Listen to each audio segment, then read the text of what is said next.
tal? Buenos días. Estamos un poquito pillados de tiempo, como suele ocurrir en estos eventos, pero bueno, procuraremos hacerlo entretenido y si más breve, más entretenido. Bueno, en primer lugar, agradecer a Bibliomad Salud que se acordase de mí para moderar esta mesa y sobre todo agradecerles que sigan ahí como asociación, que organicen cosas tan chulas como estas y que podamos contar con ellos cuando los necesitamos, como hasta ahora. La mesa, yo creo que la mesa que tenemos ahora, que tendrá que ser necesariamente un poco más breve, es muy interesante. Tenemos la suerte de contar con 4 ponentes fantásticos que os voy a presentar brevemente y perdonadme si voy un poquito deprisa, pero yo creo que a quienes corresponde hablar es a ellos.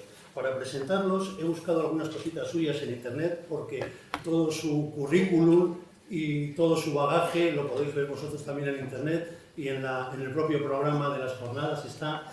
Y vamos a empezar con Juanjo Beunza, que bueno, pues está aquí a mi izquierda, tiene su propia página web en la que os invito a navegar porque tiene cosas muy interesantes. Y resaltar que es el autor o coautor del Manual Práctico de Inteligencia Artificial en Entornos Sanitarios, que se acaba de editar la segunda edición y está disponible en Clinical Key y supongo que la mayoría de vosotros podréis acceder. He visto también en internet un vídeo muy interesante en YouTube, un vídeo de la Universidad Europea a la que él pertenece, en la que me llamó la atención una frase que traigo aquí un poco a modo de presentación, ¿no? Que dice: hoy en día un médico puede detectar si una persona está desarrollando Alzheimer solo con observar la forma en la que conduce su coche. Interesante, ¿no? Luego tenemos a Catrina Díaz, a la que la mayoría de vosotros conocéis, todos nosotros conocemos desde hace mucho tiempo. Bienvenida, muchas gracias, Catrina. Éramos muy jóvenes, ¿eh? Éramos muy jóvenes. Y de las conversaciones que hemos tenido para preparar esta mesa, me ha llamado mucho la atención una de las frases que dijo, que traigo aquí también para compartirla con vosotros, ¿no? Ella piensa que tenemos que afrontar los retos de la inteligencia artificial sin miedo y con optimismo, ya que su utilización va a suponer un gran avance para los sistemas de información y para los profesionales de ciencias de la salud. Por otro lado, tenemos también a Carlos Paladilla, a que muchos de vosotros también conocéis, que está aquí a mi derecha. Muchas gracias, Carlos. Y Carlos ha tenido la brillante idea, de hace un par de días o 3, publicar en LinkedIn un post sobre el tema, con lo cual está calentito está el post este. Y os invito a leerlo, está en inglés y en castellano, lo ha publicado, yo no sé si coincidiendo con esta mesa, o a lo mejor es que tocaba, ¿no? Tocaba. Y destacaría una frase de este post que podéis leer en LinkedIn, como digo, que se llama Amplificar la competencia humana y redefinir el lenguaje como código, que luego nos amplificará un poco él. Y él dice que la interacción entre los modelos de inteligencia artificial y los estándares o lenguajes sanitarios puede mejorar drásticamente la eficiencia, la precisión y la calidad de los servicios sanitarios, ayudando tanto a los profesionales como a los pacientes. Finalmente tenemos aquí a Sonia, profesora de la Facultad de Documentación, que también, revisando en su vastísima producción científica, tiene un montón de artículos publicados, pues me he fijado un poquito en el último que nos viene un poquito al pelo, ¿no? El último artículo que ha publicado, que es Sustainable Technologies for All Adults, la tecnología ofrece soluciones inteligentes para que los adultos mayores vivan en mejores condiciones. El IoT, los sistemas robóticos, la inteligencia artificial y otras tecnologías pueden ofrecer soluciones eficientes y sostenibles. Bueno, pues ya acabadas las presentaciones, os voy a asustar un poquito. Yo también he hecho una búsqueda en ChatGPT preguntándole por el tema de esta mesa, pero no os preocupéis, no os lo voy a leer ni vamos a hablar de ello, porque seguro que nuestros ponentes tienen muchas mejores cosas que contar. Pasando a las preguntas, voy a poner esto así para que no os distraigáis. Pues me gustaría empezar con Juanjo Beunza, que tiene mucha experiencia en el tema de la inteligencia artificial aplicada a la salud. Y bueno, me gustaría que nos hablaras un poco sobre qué aplicaciones de la inteligencia artificial y del aprendizaje automático de los sistemas de información se podrían destacar, digamos, que contribuyen de mejor manera a la eficiencia de los servicios y prestaciones sanitarias y al avance de la evidencia, ¿no? Y todo esto en un minuto, ¿no? Bueno, los minutos aquí ya has visto que son laxos. Yo creo que no es una aplicación, sino es un cambio de paradigma en la gestión de la información. Es decir, igual que Internet supuso un cambio radical, igual que los navegadores supusieron un cambio radical con un algoritmo que funcionaba tremendamente bien de Google, por eso se ha llevado un poco el monopolio, creo que ahora viene una gestión de la información en globalidad totalmente y radicalmente distinta, que tiene como objetivo no la veracidad, sino, yo digo que es como un autorrelleno o autocompletar en esteroides, ¿no? Diríamos que en nuestro móvil, cuando yo empiezo a escribir y me completa la palabra ¿es inteligente? No, pues ChatGPT es lo mismo a lo bestia. Y entonces lo único que hace es predecir qué palabra va a venir después. Con lo cual no hay conciencia, no hay veracidad. Entonces yo lo que creo es que es una herramienta poderosísima de gestión de información con unas limitaciones brutales. En resumiendo, ¿hacia dónde creo que va la IA en salud? A gestión de la información no estructurada. Es decir, la información estructurada ya tiene unos canales muy desarrollados, muy propios, pero lo que ha traído el Machine Learning es la revolución en la gestión del audio, del vídeo, de la imagen, y lo que hace es captar patrones de una manera exquisita en grandes volúmenes y mezclando formatos, y ahora lo que estamos haciendo es no solamente captar el patrón, sino generar patrones. En el campo de la medicina no voy a extender más, pero un campo para mí brutal es la generación, por ejemplo, de imágenes para investigación. Siempre tenemos el problema de que el volumen de pacientes que necesito para entrenar una red neuronal profunda es muy grande. Ahora puedo generar imágenes porque tengo herramientas que son capaces de captar el patrón de las variables de origen y puedo empezar a generar placas de tórax artificiales con las que puedo entrenar algoritmos muy potentes para detectar una patología. Lo dejo ahí, podría... Muchas gracias por la brevedad, Jorge, muchas gracias. Otro de los temas de los sistemas de información, hablando un poquito del acceso a la información científica, va a cambiar sin duda con la inteligencia artificial, ¿no? En este sentido, Katrina, me gustaría dirigirme a ti para preguntarte, en tu opinión, ¿la inteligencia artificial va a revolucionar un poco el acceso a la información científica, quizá de forma similar a como lo hizo la digitalización con los libros y los artículos de revistas? Gracias, José Carlos. Bueno, gracias a todos por esta invitación. En realidad, no he utilizado ChatGPT para preparar esta intervención, sino que he hecho algo, creo, más inteligente, que es elaborado notas con las intervenciones previas en las que había una inteligencia real de los intervinientes anteriores. Y sí, es decir, es cierto que la digitalización permitió, desde hace ya algunas décadas, ahorrar tiempo en la publicación de artículos o elaborar artículos científicos y acercar estas publicaciones, bueno, al mundo, tanto científico como en general. En nuestra industria o en la industria editorial o incluso en la actividad científica, estas herramientas se utilizan para facilitar o agilizar el trabajo de los profesionales, no solamente de la edición científica, sino también de los que publican, de los autores, porque se encargan de tareas que son muy tediosas. Por ejemplo, ya las utilizamos en corrección de pruebas, en la edición, en traducciones, detección de plagios. Podemos encontrar ya usos realmente extendidos en todo lo que es el entorno de publicaciones, identificación y asignación de revisores, evaluar el manuscrito, comprobar si el manuscrito cumple los requisitos básicos de la revista específica científica en la que se quiere publicar, bueno, pues en términos de estilo, cosas aburridas, ¿no? Pues formato de referencia, la estructura del artículo, el resumen del manuscrito, y además nos ayuda también a extraer y comprobar las estadísticas de publicación. Pero no me quiero extender en esto porque estáis familiarizados y se ha comentado mucho el uso de estas herramientas. En mi opinión, antes de convertirlo en universal debemos considerar sus limitaciones, porque en el fondo, por muy sofisticado, y lo hemos hablado esta mañana, que parezcan las respuestas de estas inteligencias, los modelos de lenguaje que incluyen algoritmos neuronales, los llamados transformer, no son más que digamos, conocimiento estadístico extenso, ¿no? del modelo de las palabras que digamos, que preceden las letras o las palabras unas a otras, de textos que han digerido previamente estas herramientas.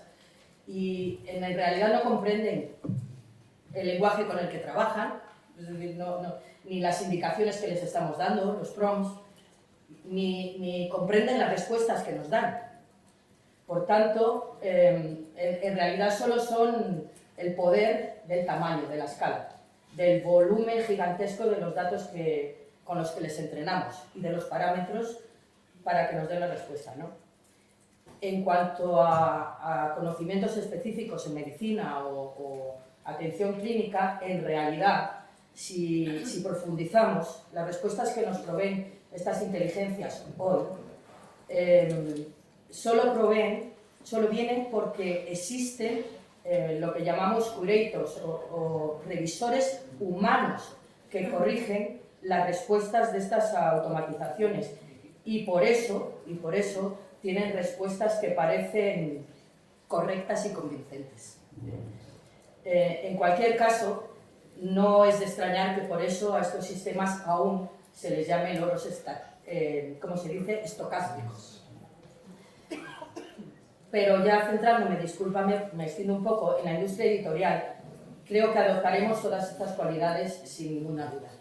Pero debemos previamente atender a los peligros, a los riesgos inherentes que ya se han comentado. Por ejemplo, brevemente, pues cómo identificar y gestionar los datos de entrenamiento. Es decir, estos datos están sujetos a copyrights. ¿Estos datos son valiosos o son simplemente datos generados por la propia inteligencia? ¿Son datos con protección de datos personales? Es decir, esto está todavía en los albores. Después, ¿cómo corregir las herramientas cuando actúan con alucinaciones? O el síndrome de la aguja en el pajar. ¿Cómo vamos a encontrar documentación relevante en un mundo en el que cada segundo se generan más datos y textos y se va a convertir no podremos abarcarlo, es imposible, ¿no? Esto me parece a mí. Se ha dicho esta mañana, y yo coincido, que la esencia del conocimiento es hacer las preguntas correctas.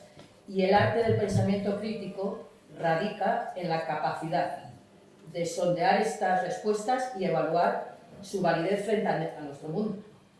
Y eso no lo pueden hacer estos grandes modelos de lenguaje, creo que no. Creo que siempre se necesitará la intervención de nuestras capacidades cognitivas para complementar estos modelos. Estas inteligencias puede parecer que piensan como los humanos, pero no pueden comprender el pensamiento. Esa es mi opinión. Gracias. Muchas gracias, Catrina. Muy bien, pues siguiendo con los ponentes, fijaos qué cosa tan curiosa, ¿no? O quizá no, que la inteligencia artificial se base en un principio en el procesamiento de algo tan antiguo como el lenguaje, ¿no? Y en ese aspecto me gustaría preguntarte, Sonia, ¿tú crees que las nuevas tecnologías de la web semántica en las que eres experta y el procesamiento del lenguaje natural está cambiando la forma de buscar, de analizar y de sintetizar la información científica? Pues gracias a todos por estar aquí, por la invitación, y la respuesta es un rotundo sí. Es decir, claro que está cambiando. Es decir, todo lo que tiene que ver con la web semántica ha sido todo un trabajo previo que incide en cómo buscamos y en cómo se relaciona ahora la información. Antes el profesor Bora ha mencionado a la profesora Asunción Gómez Pérez, que está detrás de parte de una de sus publicaciones estrellas, seguramente es un libro sobre ontologías. Las ontologías no hacen más que estructurar el conocimiento o tratar de estructurar el conocimiento mezclando distintas ontologías para que de este modo uno de los grandes avances que hemos visto con todo lo que estamos hablando hoy, con ChatGPT, es que somos capaces de marcar el conocimiento, es decir, los textos que no están estructurados, con herramientas estructuradas como son las ontologías. los vocabularios controlados, que muy bien conocemos todos los que trabajamos en temas de bibliotecas y documentación. Por tanto, sí, o sea, es que lo hemos cambiado todo.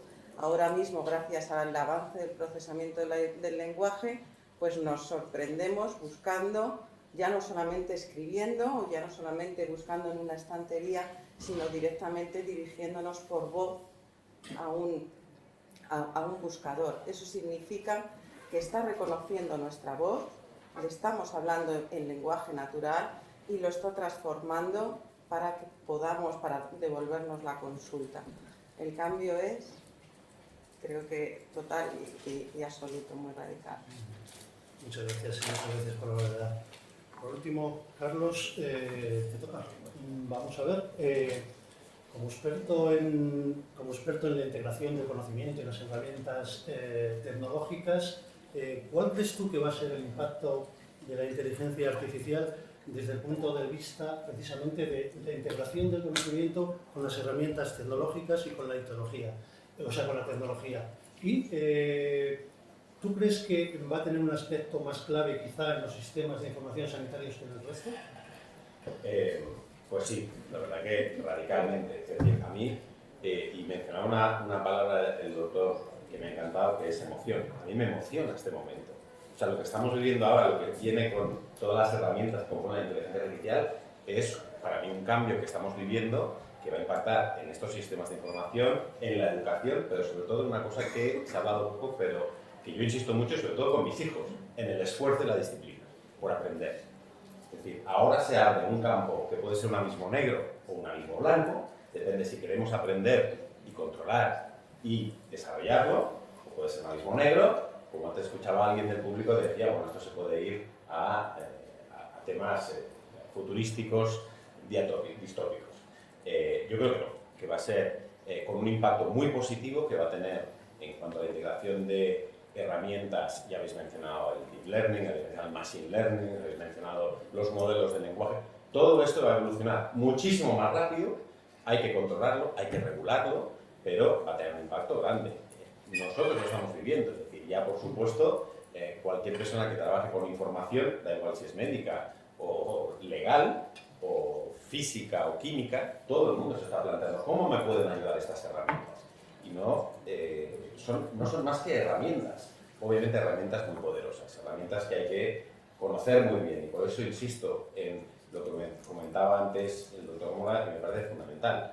Parte de los valores que tenemos como sociedad, como personas, los valores que nos permiten llevar a educar sobre este tema y aprender. Y en base a eso, hacerlo evolucionar. Me parece fundamental y agradezco esas palabras porque me emociona mucho y por lo tanto me tengo que tranquilizar. Digo, bueno, me emociona lo que se viene, pero hay que decir, vamos a hacerlo con cabeza y hacerlo bien. Directamente lo que me preguntabas, ya tiene un impacto, ya se están utilizando mecanismos de automatización en este caso, o de machine learning.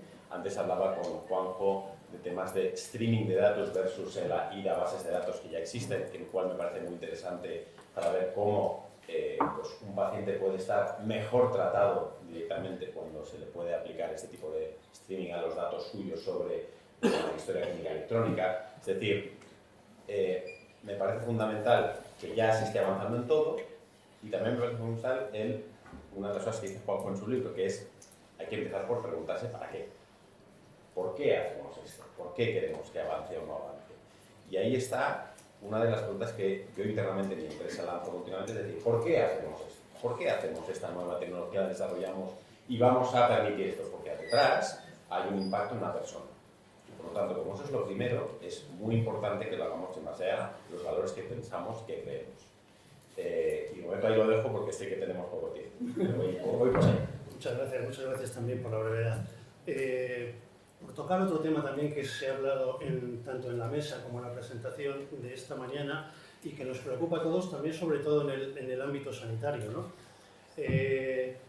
Juanjo, de cara a la relevancia que están adquiriendo todas estas herramientas, ¿cómo debería atenderse a los aspectos éticos relacionados con la utilización de las mismas? Sobre todo de cara a la protección de los derechos, de los datos, no solamente de los pacientes o de los usuarios, sino también de los profesionales. ¿Cómo ves este aspecto? primero un paréntesis. Yo tiendo a ser pesimista, pero hoy se me ha abierto una ventana de esperanza. Y yo creo que esa esperanza es que clonemos a Francisco y saquemos unos 500 o 600 Franciscos y los coloquemos en puestos relevantes de gestión, porque lo que ha dicho esta mañana me parece brillante.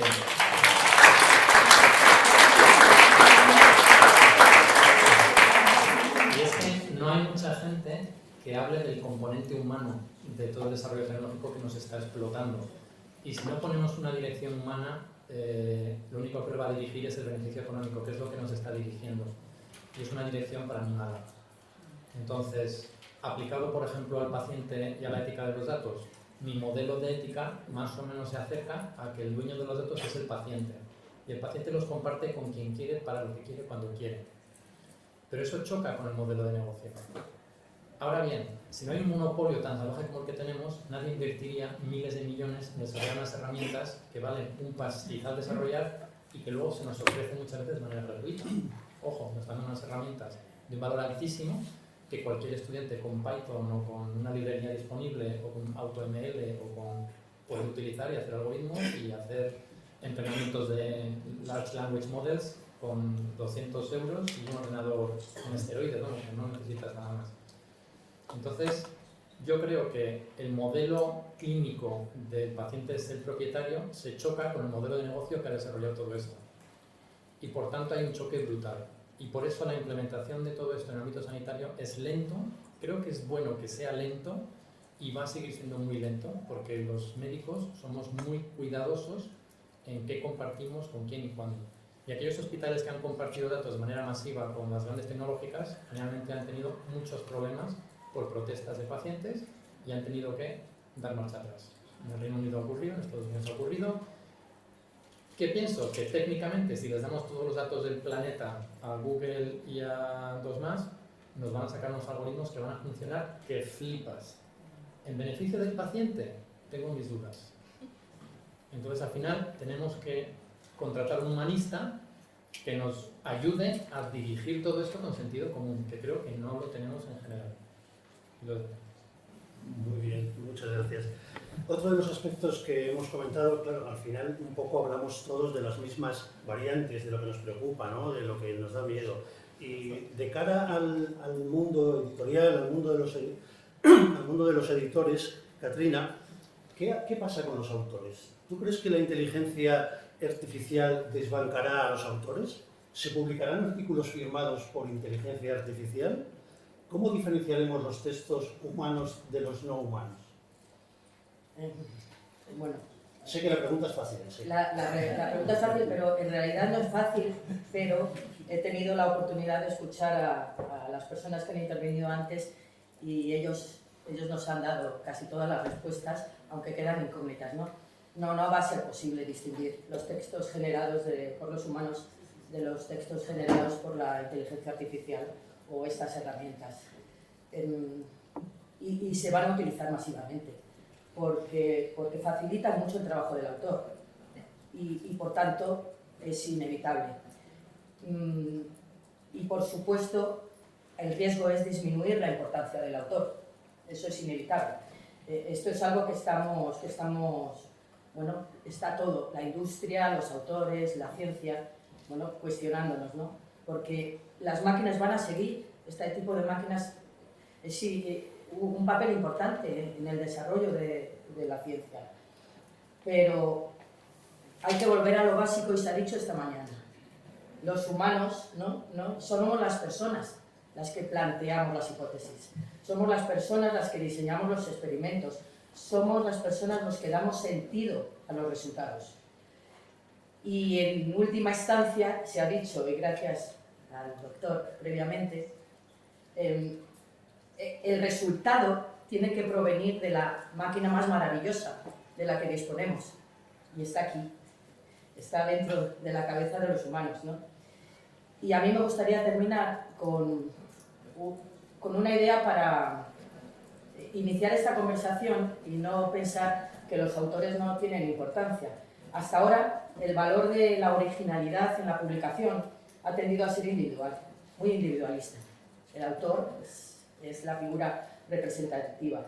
No atribuimos la autoría a las investigaciones a personas independientes y a lo mejor ha llegado el momento de cambiar esta interpretación individualista de la originalidad y adoptar un significado más, ¿cómo decirlo?, distribuido o más colaborativo, porque la producción de conocimiento es un proceso colaborativo y no solamente intervenimos los humanos, intervienen los entornos sociales en los que estamos, el mundo que nos rodea, intervienen los instrumentos de la investigación, interviene la inteligencia artificial.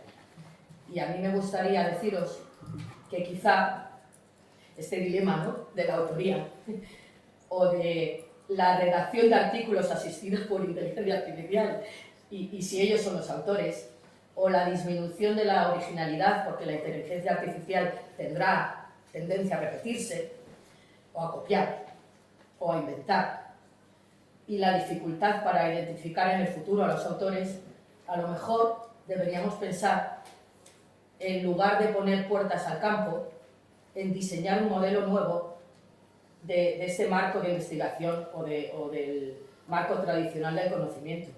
Creo que es el momento de repensarlo. Esta es una opinión personal que ahí os dejo. Muy bien, muchas gracias, Caterina. Sonia, ¿tú crees que las características específicas de los sistemas de información sanitario y usados en biomedicina harán necesaria la elaboración de algoritmos específicos y sistemas de recuperación de información basados en inteligencia artificial? Desde luego yo entiendo que con funciones quizá más complejas que el simple procesamiento del lenguaje en otras disciplinas. Y también lanzo otra pregunta, ¿deberían ser más transparentes? Bueno, pues muy buena pregunta, muy interesante. Yo creo que la clave en este caso es que no todos los dominios son iguales a la hora de buscar información. No es lo mismo buscar información en un Google generalista, que funciona bien para lo que está diseñado, que un sistema concreto para un sistema de información concreto en biomedicina. Ahí tratamos con posibles datos privados o datos personales. Tratamos con información que tiene que tener un rigor.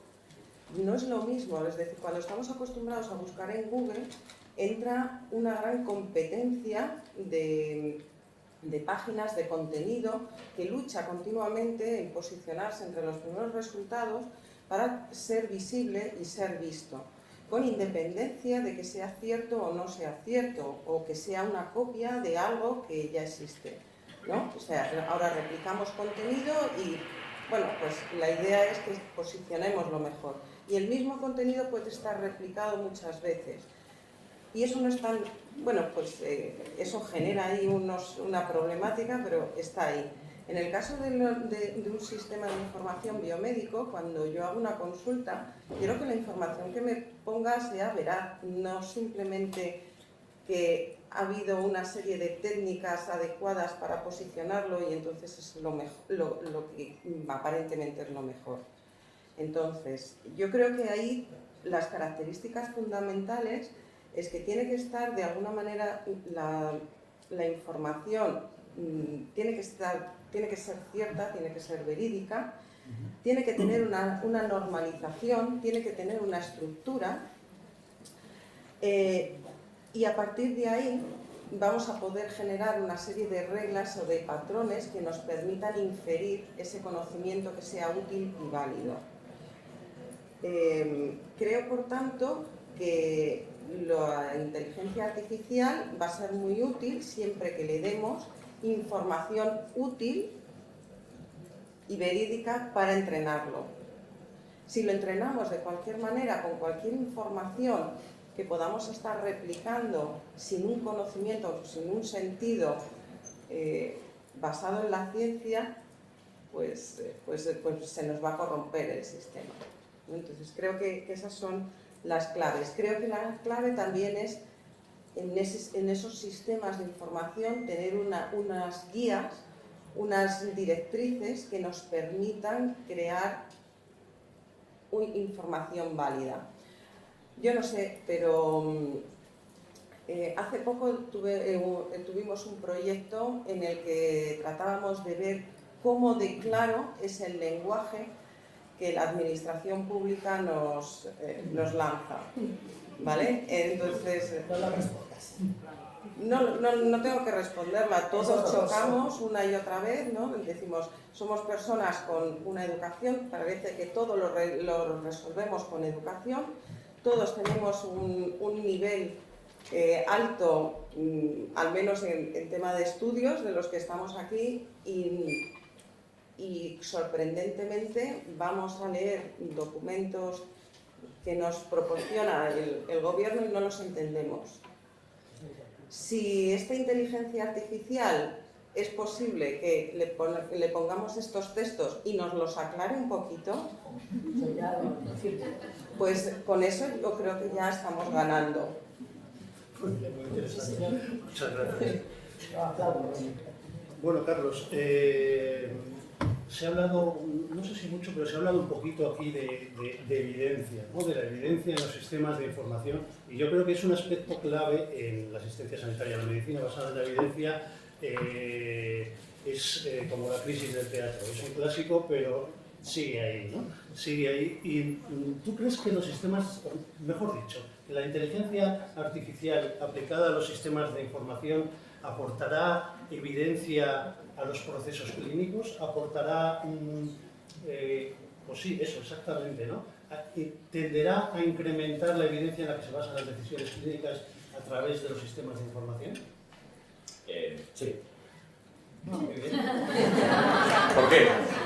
A ver, yo creo que, claro, la inteligencia artificial son muchas herramientas, varias de ellas pues, son los modelos de lenguaje. Y los modelos de lenguaje ya existen, ya hay taxonomías médicas, ontologías, etcétera, que nos ayudan. Los modelos de lenguaje natural van a ayudar a que, por ejemplo, ya está ocurriendo en varios hospitales del mundo, se registren datos con la voz y luego se estructuren para que en el proceso clínico, sea antes de la decisión o después de la decisión, haya una estructuración de datos y se cree una evidencia no solamente con la evidencia científica, sino con la evidencia real del médico que está dictando y el paciente tiene, etc. Además de eso, no sé si se ha tocado en la ronda anterior, los sensores, el Internet de el IoT, ¿no? Eso va a generar una cantidad de Big Data que también se va a fusionar dentro de las historias clínicas electrónicas. De hecho, hay muchas pruebas alrededor del mundo sobre cómo integrar tanto la evidencia como el Big Data que surge de los sensores, de la gente que lleva dispositivos para poder tratarse y vivir más cómodamente, y luego la evidencia científica, lo que crea por los autores, que yo creo que sí que se va a poder diferenciar. Pero bueno, entre la inteligencia y la otra. Esto cuando nos jubilemos como viejos lo discutimos. Hoy. Y entonces, sí que habrá para los procesos clínicos, obviamente, una evolución.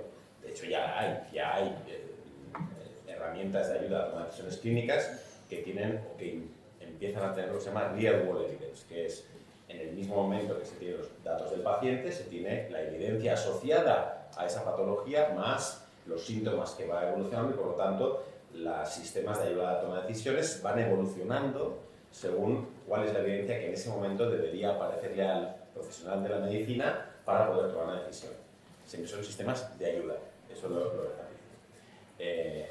Las empresas de historia clínica, como decía Juanjo, pues tienen sus intereses, pero también está entre ellos, digo él, que al final le ayude al paciente, porque si no, dejarán de existir, básicamente, no lo existirán.